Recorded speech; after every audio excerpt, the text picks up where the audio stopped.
क्या हो अगर आपके टॉयलेट से विंडो हटा के एसी लगा दिया जाए?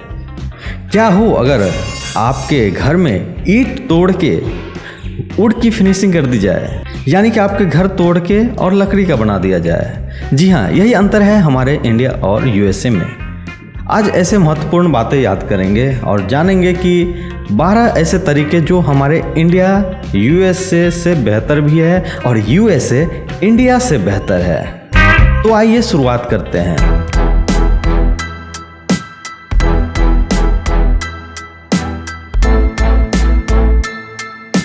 सबसे पहले बात कर लेते हैं क्लाइमेट की। तो क्लाइमेट हमारे यहाँ वार्म होती है, थोड़ी सी ज़्यादा ही वार्म होती है कंपैरिजन टू यूएसए का क्लाइमेट कंट्रोल, वेदर सब कुछ डिपेंड करता है एक ठंडे प्रदेश के हिसाब से, इसलिए वहाँ के कंस्ट्रक्शन हमारे कंस्ट्रक्शन से बिल्कुल ही अलग होते हैं। दूसरा आता है घर बनाते वक्त। अगर इनकी कॉस्टिंग की बात की जाए तो लेबर कॉस्ट हमारे यहाँ बहुत सस्ते पड़ते हैं।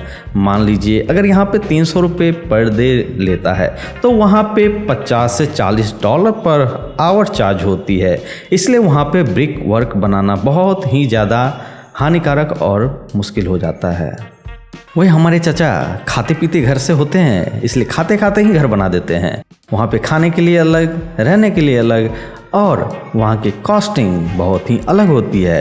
वुड का काम देखें तो वुड हमारा जल्दी वर्क हो जाता है और वहाँ वुड के लिए कोई ऐसा प्रावधान नहीं है, क्योंकि यूएसए दुनिया को सिखाता है कंट्रोल करिए एनवायरनमेंट पे, लेकिन खुद वही गलती करेगा, लेकिन उस पर कोई बोलने वाला होता नहीं है। इसलिए यूएसए में लकड़ियाँ सस्ती है और आप चाहें तो एकड़ के एकड़ खरीद सके और वहाँ पे लकड़ी उगा के और बिना परमिशन के काट के बेच सकते हैं। यही अंतर है यूएसए और इंडिया में। तीसरा आ जाते हैं मटेरियल कॉस्ट की। तो मटेरियल कॉस्ट में हमारा इंडिया बहुत सस्ता है कंपेरिजन टू यूएसए।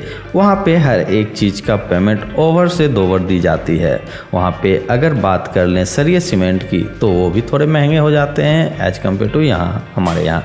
वहाँ पे आपको अगर देखेंगे गूगल मैप तो हम लोग 4 फीट की गली में, तंग गलियों में चाची बैठ के खाना बना के और खिला के घर बना सकती है, लेकिन वहाँ पे एक वे, एक रास्ता और एक ही तरीके के कॉलोनी विकसित की जाती है। लेकिन बात करें अपने यहाँ तो अपने यहाँ तरह तरह के डिज़ाइन, हर एक तरह के अलग चीज़ रहती है।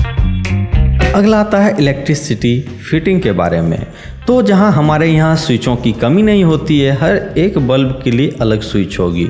भले सॉकेट कम पड़ जाए, लेकिन स्विच इतनी होनी चाहिए कि हम एक एलईडी अगर अलग से लगाते हैं तो उसका भी स्विच अलग कर देते हैं। लेकिन यही यूएसए की बात करें तो वहाँ की लोगों की सोच अलग होती है। वहाँ पे लोग एक जगह सेंटर वर्क करते हैं, सिर्फ उन्हें पता है कि हम एक स्विच से ही सारा बिजली का कनेक्शन ज्वाइंट है, तो हम एक से ही कनेक्शन काट सकते हैं एक रूम का। जो हम लोग एमसीबी यूज करते हैं वो लोग भी करते हैं, लेकिन उनका वे अलग होता है। वहाँ पे सॉकेट्स ज़्यादा रखते हैं, क्योंकि उनके वर्क्स कहता है कि सॉकेट्स होने के लिए अगर हमें लाइन की ही ज़रूरत है, अगर उस सॉकेट में हमें बिजली ही दौड़ानी है तो फिर स्विच क्यों दें? स्विच एक ही रहनी चाहिए, बस वहाँ लाइटिंग रहती है कि हाँ इस जगह पे लाइट आ रही है और आप वहाँ पे प्लग यूज कर सकते हैं। और अंदर की ओर प्लग रहते हैं, जिससे छोटे छोटे बच्चे उंगली करना भूल जाते हैं, वहाँ उंगली करने नहीं जाते। हाँ, जैसे हमारे यहाँ हर बात पे उंगली करते हैं। अब बात आ जाती है फ्लोरिंग की।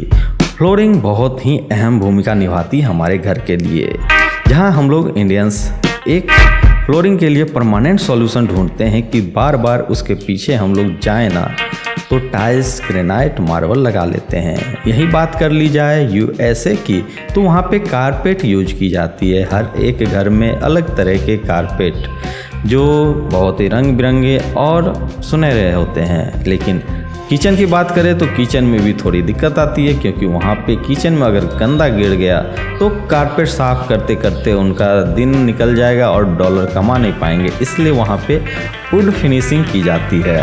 सातवां आता है वॉल की बात करें तो हमने जैसे पहले बताया कि वहाँ पे वुड की वॉल बनती है। हर एक चीज़ फिटेड होती है वुड से। वुड सस्ती होती है और जल्दी ही लेबर बना के उसे फिनिश करके निकल जाते हैं कंपैरिजन टू हमारे यहाँ ब्रिक्स बहुत ज़्यादा यूज होती है।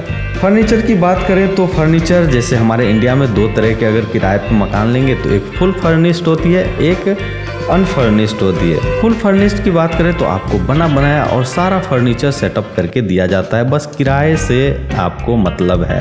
और अनफर्निश्ड की बात करें तो आपको कुछ नहीं मिलेगा सिवाय रूम के चाबी के। बाकी नींबू टांगिए या टांगिए आप घड़ी, ये डिपेंड करता है आप पे। लेकिन वहाँ पे USA में अगर बात की जाए तो अनफर्निश्ड में भी बहुत सी चीज़ें यूज की होती है जो दी जाती है, जैसे फ्रिज हो गया, ओवन है और बड़ा सा आपका डिश वॉशर, वाटर सप्लाई और किचन में आपको चिमनी अवश्य प्रोवाइड की जाएगी अनफर्निश्ड में भी, इसलिए वहाँ ये सिस्टम थोड़ा अच्छा है।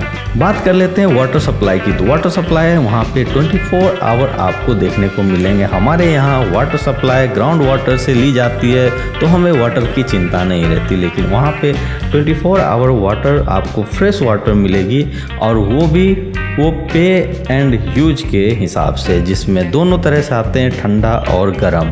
लेकिन हमारे यहाँ हर एक चीज़ आपको क्विक वे पे लगाना पड़ेगा। हीटर लगानी है तो गीजर लगाइए, ठंडा पानी लेना है तो टंकी लगाइए, और ठंडा चाहिए तो फ्रिज में घुस जाइए, ये आप निर्भर करता है। अगला आता है किचन का सिंक। अब सिंक हम लोग सिंगल सिंक देखे हैं, लेकिन USA में जाएंगे तो वहाँ पे डुअल सिंक मिलेगी। अब डुअल सिंक का यूज क्या होता है, जैसे ही डुअल सिंक अगर यूज करने के लिए जाते हैं तो हम लोग खाना खाने के बाद कभी कुत्ते को, कभी गाय को, या अब अगर वेस्ट हो जाए तो उसे हम लोग फेंकते नहीं हैं, बस किन्हीं को, वो भूखा अगर जानवर है उसे खिला देते। लेकिन वहाँ पे अगर खाना बच गया तो उन्हें फेंकने के लिए वो लोग डस्टबिन या इस तरह के कोई भी चीज़ यूज नहीं करते। बस डुअल सिंक का एक पोर्शन में वो ब्लेड दिया रहता है जिसमें आप खाना वेस्टेज डाल दीजिए और स्विच ऑन करते ही वो ग्राइंडर की तरह कट कट करके और सारा पानी के साथ बाहर आउटलेट कर देता है। तो ऐसे कुछ थे जो हमारे और उनके बीच के अंतर होते हैं। अगर ये वीडियो अच्छी लगती है आपको तो आप देखेंगे ज़रूर, अभी तक देख रहे होंगे, अपने दोस्तों से शेयर करिए और उन्हें भी इसका आनंद लेने दीजिए। धन्यवाद। मैं मिलूंगा नवीन कुमार शर्मा इंफ्रास्ट्रक्चर सॉल्यूशन के अगले सेक्शन में। तब तक के लिए आप अपना सेहत का ख्याल रखिए। धन्यवाद।